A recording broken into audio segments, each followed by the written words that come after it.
ಪ್ರಾತಃ ಕಾಲದ ಸೂರ್ಯನ ಬಿಸಿಲು ಕಾಡಿನಲ್ಲಿ ರಂಗವಲ್ಲಿಗಳಾಗಿ ನೆಲಕ್ಕಿಳಿದಿದ್ದವು. ಆಯಾಸದಿಂದ ಕಾಲುಗಳನ್ನು ಎಳೆಯುತ್ತಾ ನಡೆಯುತ್ತಿದ್ದ ಪ್ರಾಣೇಶಾಚಾರ್ಯರಿಗೆ ಬಹಳ ಹೊತ್ತು ತನ್ನ ದಿಕ್ಕು ದಿವಾಣಿ ಲೆಕ್ಕಕ್ಕೆ ಬರಲಿಲ್ಲ. ಸುಟ್ಟು ಹೋಗದೆ ಉಳಿದ ಹೆಂಡತಿಯ ದೇಹದ ಅವಶೇಷಗಳನ್ನು, ಎಲುಬುಗಳ ಚೂರುಗಳನ್ನು ನಾಯಿ ನರಿಗಳೆಲ್ಲ ಬಂದು ಹೆಕ್ಕುತ್ತಾವೋ ಎಂದು ಆತಂಕವಾಗಿ ಕಾದಿದ್ದು, ಅವುಗಳನ್ನು ನೀರಿಗೆ ಚೆಲ್ಲುವಷ್ಟು ವ್ಯವಧಾನ ನನಗೆ ಇಲ್ಲದೇ ಹೋಯಿತಲ್ಲ ಎಂದು ಒಂದು ಕ್ಷಣ ವ್ಯಥೆಯಾಯಿತು. ಎಲ್ಲವನ್ನೂ ಹಿಂದಕ್ಕೆ ಬಿಟ್ಟು ಕೈಬೀಸಿ ಹೊರಟ ನನಗೆ ಯಾವ ಋಣದ ಬಾಧೆಯೂ ಇನ್ನಿಲ್ಲವೆಂದು ಸಮಾಧಾನ ತಂದುಕೊಂಡರು. ಕಾಲು ಕೊಂಡಲ್ಲಿಗೆ ನಡೆದು ಬಿಡುವುದೆಂದುಕೊಂಡೆ. ಆ ನಿಶ್ಚಯಕ್ಕೆ ಸರಿಯಾಗಿ ನಡೆದು ಬಿಡುವೆ ಎಂದು ಮನಸ್ಸನ್ನು ಸಮಸ್ಥಿತಿಗೆ ತರಲು ಯತ್ನಿಸುತ್ತಾ ನಡೆದರು. ಹಿಂದೆ ಮನಸ್ಸು ಜಾಗೃತವಾಗಿದ್ದಾಗಲೆಲ್ಲ ಹರಿಯುವ ಚಿತ್ತವನ್ನು ಏಕಾಗ್ರಗೊಳಿಸಿಕೊಳ್ಳಲು ಅಚ್ಯುತಾನಂತ ಗೋವಿಂದ ಎಂದು ನಾಮೋಚ್ಚಾರ ಮಾಡುತ್ತಿದ್ದಂತೆ ಮಾಡುವ ಮನಸ್ಸಾಯಿತು. ಯೋಗೋ ಚಿತ್ತವೃತ್ತಿ ನಿರೋಧ ಎಂದು ಸ್ಮರಿಸಿದರು. ಮತ್ತೆ ಛಿ ಎಂದುಕೊಂಡರು. ನಾಮಸ್ಮರಣೆಯ ನೆಮ್ಮದಿಯನ್ನೂ ವರ್ಜಿಸಿ ನಿಲ್ಲು ಎಂದು ಎಚ್ಚರ ಹೇಳಿಕೊಂಡರು. ಮರಗಳ ಕೊಂಬೆಗಳು ಕೊಟ್ಟ ರೂಪಕ್ಕೆ ಬಿಸಿಲು ಪಡೆಯುವ ರಂಗವಲ್ಲಿಯಂತೆಯೇ ಸದ್ಯಕ್ಕೆ ಇರಲಿ ಮನಸ್ಸು. ನಿರಂಬಳ ತೆರೆದು ಬಿಡಲಿ. ಗಗನದಲ್ಲಿ ಬೆಳಕು, ಮರದ ಕೆಳಗೆ ನೆರಳು, ನೆಲದ ಮೇಲೆ ರಂಗವಲ್ಲಿ. ಭಾಗ್ಯವಿದ್ದು ತುಂತುರಿನ ಸ್ಪರ್ಶವಾದರೆ ಕಾಮನಬಿಲ್ಲು. ಜೀವ ಬಿಸಿಲಿನಂತಿದ್ದು ಬಿಡಬೇಕು. ಬರಿಯ ಒಂದು ಎಚ್ಚರವಾಗಿ, ಬರಿಯ ಒಂದು ಅಚ್ಚರಿಯಾಗಿ. ಆಕಾಶದಲ್ಲಿ ರೆಕ್ಕೆಗಳನ್ನು ಹರಡಿ ಸ್ತಬ್ಧ ತೃಪ್ತ ತೇಲುವ ಗರುಡನಂತೆ. ಕಾಲು ನಡೆಯುತ್ತಿದೆ, ಕಣ್ಣು ನೋಡುತ್ತಿದೆ, ಕಿವಿ ಆಲಿಸುತ್ತಿದೆ. ಅಪೇಕ್ಷೆಯಿಲ್ಲದೆ ಇದ್ದು ಬಿಡಬೇಕು. ಆಗ ಜೀವ ಸ್ವೀಕರಿಸುವ ಸ್ಥಿತಿಯನ್ನು ಮುಟ್ಟುತ್ತದೆ.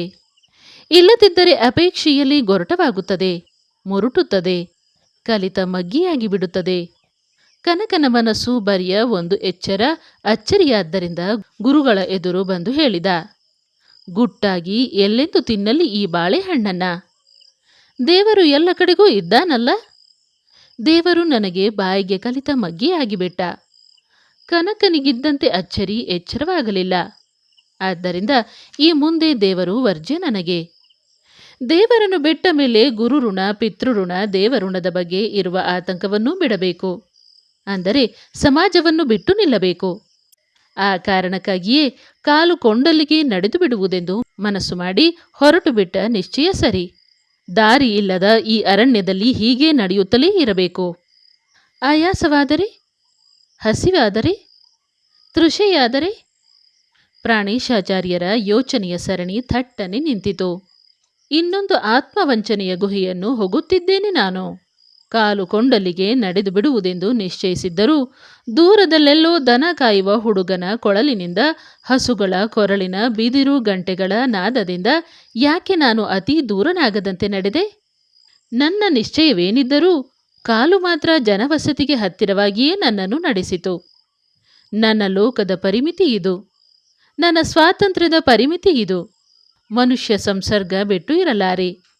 ಸನ್ಯಾಸಿಯ ಕೌಪೀನದ ಕಥೆಯ ಹಾಗೆ. ಲಂಗೋಟಿಯನ್ನು ಇಲಿಗಳು ಕಡಿಯುತ್ತವೆಂದು ಬೆಕ್ಕು ಸಾಕಿದ. ಬೆಕ್ಕಿಗೆ ಹಾಲು ಎಂದು ಹಸು ಸಾಕಿದ. ಹಸುವನ್ನು ನೋಡಿಕೊಳ್ಳಲೆಂದು ಮದುವೆಯಾದ. ಪ್ರಾಣೇಶಾಚಾರ್ಯರು ಹಲಸಿನ ಮರ ಒಂದರ ಬುಡದಲ್ಲಿ ಕೂತರು. ಮೊದಲು ಈ ವಿಷಯವನ್ನು ನೆಟ್ಟಗೆ ನೋಡಬೇಕು. ಕಿಂಚಿತ್ತೂ ವಂಚಿಸಿಕೊಳ್ಳದೆ ನನ್ನ ಮುಂದಿನ ಜೀವನವನ್ನು ನಡೆಸಬೇಕು. ಸ್ಪಷ್ಟವಾಗಿ ಪರೀಕ್ಷಿಸುವ. ಯಾಕೆ ಹೆಂಡತಿಯನ್ನು ಸುಟ್ಟ ಮೇಲೆ ನಡೆದು ಬಿಟ್ಟೆ? ಅಗ್ರಹಾರ ನಾರುತ್ತಿದೆಯೆಂದು ಅಲ್ಲಿಗೆ ಮರಳಲು ಅಸಹ್ಯವಾಯಿತು. ಇದು ನನ್ನ ಇಡೀ ಜೀವವೇ ಒಪ್ಪುವಂತಹ ಕಾರಣ. ಮೂಗಿಗೆ ಆದ ಅಸಹ್ಯ, ಅಶುಚಿಯ ಭಾವನೆ ಸರಿ. ಮುಂದೆ ನನ್ನನ್ನು ಮಾರ್ಗದರ್ಶನಕ್ಕಾಗಿ ಆಶ್ರಯಿಸಿದ ಬ್ರಾಹ್ಮಣರನ್ನು ಪುನಃ ಸಂಧಿಸಲು ಇಷ್ಟವಾಗದೇ ಹೋಯಿತು. ಇದಕ್ಕೆ ಕಾರಣ? ಪ್ರಾಣೇಶಾಚಾರ್ಯರು ಕಾಲುಗಳನ್ನು ಚಾಚಿ ಆಯಾಸವನ್ನು ಕಳೆದುಕೊಳ್ಳಲು ಯತ್ನಿಸುತ್ತಾ ತನ್ನ ಮನಸ್ಸು ಸ್ಪಷ್ಟವಾಗಲು ಕಾದರು. ಅವರಿಗೆ ಕಾಣಿಸದಂತೆ ಅವರ ಪಕ್ಕದಲ್ಲಿ ಒಂದು ಕರು ಬಂದು ನಿಂತಿತು. ಅವರ ಕತ್ತನ್ನು ಮೂತಿ ಎತ್ತಿ ಮೂಸಿ ಉಸಿರಾಡಿತು. ಪ್ರಾಣೇಶಾಚಾರ್ಯರಿಗೆ ಮೈ ಝುಮ್ ಎಂದು ತಿರುಗಿದರು. ಪ್ರಾಯಕ್ಕೆ ಬಂದ ಕರುವಿನ ಆರ್ತ ಸ್ನೇಹಪರ ಕಣ್ಣುಗಳನ್ನು ನೋಡಿ ಒಳಗಿನಿಂದ ಉಕ್ಕಿದಂತಾಯಿತು. ಕರುವಿನ ಕತ್ತನ್ನು ತುರಿಸಿದರು. ಕೊರಳನ್ನೆತ್ತಿ ಹತ್ತಿರ ಹತ್ತಿರ ಸರಿದು ತುರಿಸುವ ಕೈಗೆ ತನ್ನ ರೋಮಾಂಚಿತ ದೇಹವನ್ನೆಲ್ಲ ಒಡ್ಡುತ್ತಾ ಕರು ಪುಳಕಿತವಾಗಿ ಅವರ ಕಿವಿಗಳನ್ನು ಕೆನ್ನೆಗಳನ್ನು ತನ್ನ ಹಿತವಾದ ದರುಗು ನಾಲಿಗೆಯಿಂದ ನೆಕ್ಕಲು ಪ್ರಾರಂಭಿಸಿತು. ಕಚಕುಳಿಯಾಗಿ ಪ್ರಾಣೇಶಾಚಾರ್ಯರು ಎದ್ದು ನಿಂತು ಕರುವಿನ ಜೊತೆ ಚೇಷ್ಟೆಯಾಡುವ ಆಸೆಯಿಂದ ಅದರ ಕೊರಳಿನ ಕೆಳಗೆ ಕೈಯಿಟ್ಟು ಉಪ್ಪುಪ್ಪುಪ್ಪುಪ್ಪು ಎಂದರು. ಕರು ಎರಡೂ ಕಾಲುಗಳನ್ನು ಎತ್ತಿ ಏರಿ ಬಂದು ಚಂಗನೆ ನೆಗೆದು ಬಿಸಿಲಿನಲ್ಲಿ ಕುಣಿಯುತ್ತಾ ಕಣ್ಮರೆಯಾಯಿತು.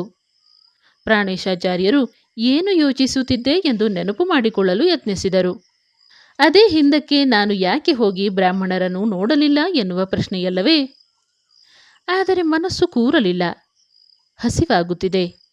ಇಲ್ಲೇ ಹತ್ತಿರದಲ್ಲಿರುವ ಗ್ರಾಮದಲ್ಲಾದರೂ ಹೋಗಿ ಹಸಿವನ್ನು ಕಳೆದುಕೊಳ್ಳಬೇಕೆನ್ನಿಸಿ ನಡೆದರು. ದನಗಳ ಸೆಗಣಿ ಗೊರಸಿನ ಗುರುತುಗಳನ್ನು ಲಕ್ಷ್ಯದಲ್ಲಿಟ್ಟುಕೊಂಡು 1 ಗಂಟೆ ಕಾಡಿನಲ್ಲಿ ಸುತ್ತಿ ನಡೆಯುವುದರಲ್ಲಿ ಒಂದು ಮಾರಿಗುಡಿ ಕಾಣಿಸಿತು. ಬ್ರಾಹ್ಮಣರಿರುವ ಅಗ್ರಹಾರವಲ್ಲವಲ್ಲ ಎಂದುಕೊಂಡರು. ಒಂದಷ್ಟು ದೂರ ಹೋಗಿ ಗ್ರಾಮದ ಒಂದು ತುದಿಗಿದ್ದ ಮರದ ಬುಡದಲ್ಲಿ ಕೂತರು. ಬಿಸಿಲೇರಲು ಹತ್ತಿದ್ದರಿಂದ ಮರದ ನೆರಳಿನಲ್ಲೂ ಸೆಖೆಯಾಗಿ ತೃಷೆಯಾಯಿತು. ಯಾರಾದರೂ ಗೌಡನೊಬ್ಬನ ಕಣ್ಣಿಗೆ ತಾನು ಬಿದ್ದರೆ ಹಾಲು ಹಣ್ಣನ್ನು ತಂದುಕೊಟ್ಟಾನೆಂದು ಆಶಿಸಿದರು. ಎಮ್ಮೆಗಳನ್ನು ಕೆರೆಗೆ ಅಟ್ಟುತ್ತಾ ಬರುತ್ತಿದ್ದ ಒಬ್ಬ ಗೌಡ ಹಣೆಗೆ ಕೈ ಮಾಡಿ ನೋಡಿ ಹತ್ತಿರ ಬಂದು ನಿಂತ. ಬಾಯಿ ತುಂಬ ಕವಳ ತುಂಬಿ ಭರ್ಜರಿ ಮೀಸೆ ಬಿಟ್ಟು ತಲೆಗೆ ಚೌಕುಳಿ ಬಟ್ಟೆಯ ಮುಂಡಾಸು ಸುತ್ತಿದವ ಗ್ರಾಮದ ಹಿರಿಯ ಗೌಡನಿರಬೇಕೆಂದು ಪ್ರಾಣೇಶಾಚಾರ್ಯರು ಊಹಿಸಿದರು. ತಾನು ಕಂಡು ಅರಿಯದ ಒಬ್ಬಾತ ಸಿಕ್ಕಿದ್ದರಿಂದ ಅವರಿಗೆ ಸಮಾಧಾನವೆನ್ನಿಸಿತು. ಕವಳ ತುಂಬಿದ್ದರಿಂದ ಬಾಯನ್ನು ಎತ್ತಿ ಗೌಡ ಕೈಸನ್ನೆ ಮಾಡಿ ಎಲ್ಲಿಂದ ಬಂದವರೆಂದು ಕೇಳಿದ. ತಾನು ಪ್ರಾಣೇಶಾಚಾರ್ಯನೆಂದು ಈ ಗೌಡ ತಿಳಿದಿದ್ದರೆ ಕವಳ ತುಂಬಿದ ಬಾಯಲ್ಲಿ ಹೀಗೆ ಎಗ್ಗಿಲ್ಲದೆ ಎದುರು ನಿಂತು ಪ್ರಶ್ನಿಸುತ್ತಿರಲಿಲ್ಲ. ಸಂಸ್ಕಾರವನ್ನು ಭೂತವನ್ನೂ ತೊರೆದು ನಿಂತರೆ ಲೋಕ ತನ್ನನ್ನು ಇವನಿನ್ನೊಬ್ಬ ಹಾರುವ ಎಂದು ಬಗೆಯುತ್ತದೆ. ಇದರಿಂದಾಗಿ ಅವರಿಗೆ ಕೊಂಚ ಕಸಿವಿಸಿಯಾಯಿತು. ತನ್ನಿಂದ ಉತ್ತರ ಬರದೇ ಇದ್ದುದು ನೋಡಿ ಗೌಡ ಬಾಯಲ್ಲಿನ ಕವಳವನ್ನು ಉಗಿದು ಬಂದು ಸ್ವಲ್ಪ ವಿನೀತನಾಗಿ ಮೀಸೆಗೆ ಹತ್ತಿದ ಕೆಂಪು ಕವಳವನ್ನು ವಸ್ತ್ರದಿಂದ ಒರೆಸಿಕೊಳ್ಳುತ್ತಾ ಎತ್ತ ಮುಖ ಹೊಂಟವರೋ ಎಂದು ಪ್ರಶ್ನಾರ್ಥವಾಗಿ ನೋಡಿ ಕೇಳಿದ. ಬ್ರಾಹ್ಮಣನನ್ನು ಎಲ್ಲಿಗೆ ಎಂದು ಕೇಳುವುದು ಅಶುಭವೆಂದು ಮರ್ಯಾದೆ ತೋರಿಸಿದನಲ್ಲ ಎಂದು ಪ್ರಾಣೇಶಾಚಾರ್ಯರಿಗೆ ಸಮಾಧಾನವಾಯಿತು. ಆದರೆ ಏನುತ್ತರ ಕೊಡಬೇಕೆಂಬುದು ತಿಳಿಯದೆ ಹೀಗೆ ಎಂದು ಕೈಬೀಸಿ ತೋರಿಸಿ ಬೆವರೋರಿಸಿಕೊಂಡರು. ದೇವರ ದಯೆಯಿಂದ ಗೌಡನಿಗೆ ತನ್ನ ಗುರುತು ಹತ್ತಲಿಲ್ಲವಲ್ಲ ಎಂದು ನೆಮ್ಮದಿ ಎನಿಸಿತು. ಘಟ್ಟದ ಕೆಳಗಿನವರೋ ಹೇಗೆ ಎಂದು ಗೌಡ ಕುತೂಹಲದಿಂದ ಇನ್ನೊಂದು ಪ್ರಶ್ನೆ ಹಾಕಿದ. ಸುಳ್ಳು ಸುಲಭವಾಗಿ ಬಾರದ ಪ್ರಾಣೇಶಾಚಾರ್ಯರ ಬಾಯಿ ಹಾ ಎಂದಿತು. ಸಂಭಾವನೆಗೆ ಹೊಂಟವರೂ ಇರಬೇಕು. ಪ್ರಾಣೇಶಾಚಾರ್ಯರಿಗೆ ಥಟ್ಟನೆ ತಲೆ ತಗ್ಗಿಸುವಂತಾಯಿತು. ತನ್ನನ್ನು ಒಬ್ಬ ಭಿಕ್ಷೆ ಎತ್ತುವ ಸಂಭಾವನೆಯ ಬ್ರಾಹ್ಮಣ ಎಂದು ಈ ಗೌಡ ಬಗೆದು ಬಿಟ್ಟನಲ್ಲ. ಎಲ್ಲ ತೇಜಸ್ಸು ವರ್ಚಸ್ಸು ಕಳೆದು ಈಗ ನಾನು ಸಂಭಾವನೆ ಎತ್ತುವ ಹಾರುವವನಂತೆಯೇ ಕಾಣಿಸುತ್ತಿರಬೇಕು. ವಿನಯದ ಪಾಠ ಪ್ರಾರಂಭವಾಗಿದೆ. ಬಗ್ಗಿಬಿಡು ತಗ್ಗಿಬಿಡು ಎಂದುಕೊಂಡು ಹಾ ಎಂದರು ಮತ್ತೆ. ಅಪರಿಚಿತನೊಬ್ಬನ ಕಣ್ಣುಗಳ ಎದುರಿಗೆ ತಾನು ಇಚ್ಛಿಸಿದ ರೂಪವನ್ನು ವ್ಯಕ್ತಿತ್ವವನ್ನು ತಾಳಬಹುದೆಂಬುದು ತನ್ನ ಸ್ವಾತಂತ್ರ್ಯದ ಮಿತಿಯನ್ನು ಹಿಗ್ಗಿಸಿದಂತೆನಿಸಿತು. ಆಸುಪಾಸಲ್ಲೆಲ್ಲೂ ಬ್ರಾಹ್ಮಣನೇ ಇಲ್ಲ ಎಂದ ಗೌಡ ಎಮ್ಮೆಗೆ ಆತುಕೊಂಡು ನಿಂತು. ಹೌದಾ ಎಂದರು ಪ್ರಾಣೇಶಾಚಾರ್ಯರು ಉದಾಸೀನ ಧ್ವನಿಯಲ್ಲಿ. ಸುಮಾರು 12 ಮೈಲಾಚೆ ಒಂದು ಬ್ರಾಹ್ಮರ ಅಗ್ರಹಾರ ಐತೆ. ಓಹೋ, ಗಾಡಿ ದಾರಿಯಿಂದ ಇನ್ನಷ್ಟು ದೂರ ಆತೈತೆ. ಒಳದಾರಿಯಿಂದ ಸಮೀಪ ಆತೈತೆ. ಸರಿ, ಇಲ್ಲೇ ಬಾವಿ ಐತೆ. ಕೊಡ್ತೀನಿ. ನೀರು ಸೇದಿ ಸ್ನಾನ ಮಾಡಿ. ಅಕ್ಕಿ ಬೇಳೆ ಕೊಡ್ತೀನಿ. ಒಲೆ ಹುಡಿ ಬೇಯಿಸಿ ಉಣ್ಣಿ. ಆಯಾಸ ಆಗಿರಬೇಕು ಪಾಪ. ಅಗ್ರಹಾರಕ್ಕೆ ಹೋಗಬೇಕು ಅಂತಿದ್ದರೆ ಹೇಳಿ. ಗಾಡಿ ಶೇಷಪ್ಪ ಇಲ್ಲೊಬ್ಬ ನೆಂಟರ ಮನೆಗೆ ಬಂದವನೇ. ಅವನ ಗಾಡಿ ಖಾಲಿ ಹೋತೈತೆ. ಅಗ್ರಹಾರಕ್ಕೆ ಹತ್ತಿರ ಅವ ಇರೋದು. ಆದರೆ ಅವ ಅಂದದ್ದು ನೋಡಿದ್ರೆ ನೀವು ಆ ಅಗ್ರಹಾರಕ್ಕೆ ಹೋಗಕ್ಕೆ ಇಷ್ಟಪಡ್ತೀರೋ ಇಲ್ಲೋ ನಾ ಕಾಣೆ. ಒಂದು ಹೆಣ ಅಲ್ಲಿ 3 ರಾತ್ರಿ 3 ಹಗಲು ಕೊಳೀತಾ ಬಿದ್ದೈತಂತೆ. ಬ್ರಾಹ್ಮ್ರ ಹೆಣ. ಉಶ್ ಶೇಷಪ್ಪ ಅಂದ. ರಾತ್ರೋರಾತ್ರಿ ಆ ಹೆಣನ ಸುಡಕ್ಕೆ ಅಂತ ಕೇಳಲಿಕ್ಕೆ ಆ ಪುಣ್ಯಾತ್ಮನ ಸೂಳೆ ಶೇಷಪ್ಪನ ಮನೆಗೆ ಬಂತಂತೆ. ದಾತಾರರೇ ಇಲ್ಲವಂತೆ ಆ ಹೆಣಕ್ಕೆ. ಉಶ್, ಬ್ರಾಹ್ಮ್ರ ಹೆಣ ಹೀಗೆ ಕೊಳೆಯೋದು ಅಂದ್ರೇನು? ಶೇಷಪ್ಪ ಆ ಮಾರ್ಗ ಬೆಳಿಗ್ಗೆ ಗಾಡೀಲಿ ಬರೋವಾಗ ರಣಹದ್ದುಗಳು ಅಗ್ರಹಾರದ ಮನೆಗಳ ಮ್ಯಾಲೆ ಬಂದು ಕೂತಿದ್ವಂತೆ. ಗೌಡ ಹೊಗೆ ಸೊಪ್ಪನ್ನು ತಿಕ್ಕುತ್ತಾ ಮಾತಾಡುತ್ತಾ ಕೂತುಬಿಟ್ಟ. ಪ್ರಾಣೇಶಾಚಾರ್ಯರಿಗೆ ಇಲ್ಲಿಗೆ ಶೇಷಪ್ಪ ಬಂದ ಸುದ್ದಿ ಕೇಳಿ ಎದೆ ಜಗ್ಗೆಂದಿತು. ಅವನು ತನ್ನನ್ನು ಈ ಸ್ಥಿತಿಯಲ್ಲಿ ನೋಡುವುದು ಅವರಿಗೆ ಇಷ್ಟವಾಗಲಿಲ್ಲ. ಇಲ್ಲಿ ಇನ್ನು ಹೆಚ್ಚು ಹೊತ್ತು ಕಳೆದರೆ ಕೇಡು. ಒಂದಿಷ್ಟು ಬಾಳೆಹಣ್ಣು ಹಾಲು ಕೊಟ್ಟರೆ ಮುಂದೆ ನಡೆದು ಬಿಡುವೆ ಎಂದರು ಗೌಡನ ಕಡೆ ನೋಡಿ. ಅದಕ್ಕೇನಾಗಬೇಕು ಸ್ವಾಮಿ, ಈ ಕ್ಷಣವೇ ತರುವೆ. ಹಸಿದ ಬ್ರಾಹ್ಮರು ಒಬ್ಬರು ಗ್ರಾಮದಲ್ಲಿ ಕೂತಿದ್ದಾಗ ನಾವು ಊಟ ಮಾಡುವುದು ಶಕ್ಯ ಅಲ್ಲ ಅಂತ ಅಕ್ಕಿ ಕೊಡುವೆ ಎಂದೆ ಎಂದು ಸೀದಾ ಹೊರಟು ಹೋದ. ಪ್ರಾಣೇಶಾಚಾರ್ಯರಿಗೆ ಅಲ್ಲಿ ಮುಳ್ಳಿನ ಮೇಲೆ ಕೂತಿದ್ದಂತೆನಿಸಿತು. ಶೇಷಪ್ಪನ ಕಣ್ಣಿಗೆಲ್ಲಾದರೂ ತಾನು ಬಿದ್ದು ಬಿಟ್ಟರೆ? ಸುತ್ತಮುತ್ತ ನೋಡುತ್ತಾ ಭಯದಲ್ಲಿ ಸಣ್ಣಗಾಗಿ ಮುದುರಿ ಕೂತರು. ಎಲ್ಲ ಬಿಟ್ಟು ನಡೆದು ಬಿಟ್ಟ ನನ್ನಲ್ಲೇಕೆ ಈ ಭಯ ಉತ್ಪತ್ತಿಯಾಯಿತೆಂದು ಕಸಿವಿಸಿ ಪಡುತ್ತಾ ಏರಿ ಬಂದ ದಿಗಿಲನ್ನು ಹತ್ತಿಕ್ಕಲಾರದೆ ಚಡಪಡಿಸಿದರು. ಗೌಡ ಬಟ್ಟಲಿನ ತುಂಬ ತಂಬಾಲನ್ನು ಒಂದು ಚಿಪ್ಪು ಬಾಳೆಯ ಹಣ್ಣನ್ನು ತಂದು ಆಚಾರ್ಯರ ಎದುರಿಟ್ಟು, ಒಳ್ಳೆ ಹೊತ್ತಿಗೆ ಗ್ರಾಮಕ್ಕೊಬ್ಬರು ಬ್ರಾಹ್ಮರು ಬಂದಂಗಾಯ್ತು. ಒಂದು ನಿಮಿತ್ಯ ಹೇಳ್ತೀರಾ ಅಂತ. ನನ್ನ ಮಗಾಗೆ 100 ರೂಪಾಯಿ ತೆರ ತೆತ್ತು ಒಂದು ಹೆಣ್ಣನ್ನು ತಂದೆ. ಅದು ಬಂದಾಗಿಂದ ಒಂದು ಥರ ಮಂಕಾಗಿ ಕೂತು ಬಿಟ್ಟಿದೆ. ಜಕಣಿ ಹಿಡಿದು ತಾವು ಮಂತ್ರಿಸಿಕೊಟ್ಟರೆ.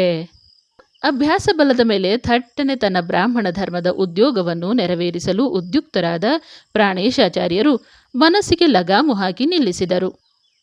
ತಾನು ಎಲ್ಲವನ್ನೂ ಬಿಟ್ಟರೂ ಸಮಾಜ ಮಾತ್ರ ಬ್ರಾಹ್ಮಣ ಸಹಜವಾದ ಕರ್ತವ್ಯಗಳನ್ನೆಲ್ಲ ನೆರವೇರಿಸಲೆಂದು ತನಗೆ ದುಂಬಾಲು ಬೀಳುತ್ತಿದೆ. ಇದರಿಂದ ಬಿಡುಗಡೆ ಸುಲಭವಲ್ಲ. ಹಾಲು ಹಣ್ಣನ್ನು ಇಷ್ಟು ಶ್ರದ್ಧೆಯಿಂದ ಅಪರಿಚಿತನೊಬ್ಬನಿಗೆ ತಂದುಕೊಟ್ಟ ಗೌಡನಿಗೆ ಈಗ ತಾನೇನು ಹೇಳಬೇಕು? ತಾನು ತಪೋಭ್ರಷ್ಟನಾದವನೆಂದೇ? ತಾನು ಬ್ರಾಹ್ಮಣನಲ್ಲವೆಂದೇ? ಅಥವಾ ಸತ್ಯವನ್ನೇ? ನಾನಿವತ್ತು ಮಂತ್ರಿಸಿಕೊಡುವಂತಿಲ್ಲಪ್ಪ. ನನ್ನ ಜ್ಞಾತಿಗಳೊಬ್ಬರು ತೀರಿ ಹೋದದ್ದರ ಸೂತಕ ನನಗೆ ಎಂದು ಥಟ್ಟನೆ ಹೊಳೆದ ಉತ್ತರಕ್ಕೆ ಹಿಗ್ಗಿ ಹೇಳಿದರು.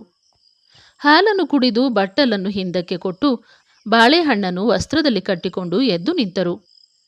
ಈ ಮುಖ 10 ಮೈಲಿ ನಡೆದರೆ ಮೇಳಿಗೆ ಎಂಬ ಊರು ಸಿಗುತ್ತೆ. ಅಲ್ಲಿ ಇವತ್ತು ನಾಳೆ ನಾಡಿದ್ದು ರಥೋತ್ಸವ. ನಿಮಗೆ ಅಲ್ಲಿ ಚೆನ್ನಾಗಿ ಸಂಭಾವನೆ ಆತೈತೆ ಹೋದ್ರೆ ಎಂದು ಗೌಡ ಎಲೆ ಅಡಿಕೆ ಜಗಿಯುತ್ತಾ ಎಮ್ಮೆಗಳನ್ನು ನಡೆಸಿಕೊಂಡು ಹೋದ.